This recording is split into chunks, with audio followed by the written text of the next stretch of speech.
तर वर्ध्यामध्ये बच्चू कडूंच्या महाएल्गार रॅलीची जोरदार तयारी सुरू आहे। 5 ते 6 हजार शेतकरी आंदोलनामध्ये सहभागी होत आहेत। आंदोलक शेतकऱ्यांच्या रात्रीच्या जेवणाची तयारी झाली आहे। रात्रीच्या जेवणात वराठी थाट हा राहणार आहे। वर्ध्यात बच्चू कडू यांची महाएल्गार ट्रॅक्टर रॅली सुरू झालेली आहे आणि यासाठी जोरदार तयारी ही सुरू झाली आहे। इथला आढावा घेतला आमचे प्रतिनिधी प्रमोद पाणबुडे यांनी। पाहूयात।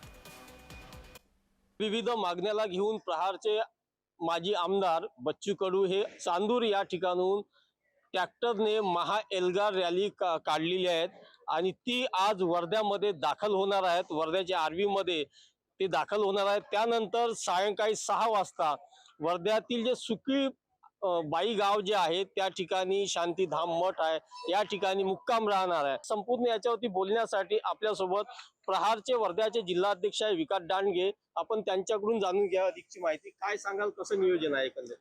मला वाटते महाराष्ट्र राज्यातलं आजपर्यंतचं इतिहासातलं सर्वात मोठं शेतकरी आंदोलन हे होत आहे। बच्चू भाऊ कडू मागच्या 8 महिन्यापासून संपूर्ण महाराष्ट्रभर शेतकऱ्यांकरिता लढत आहेत।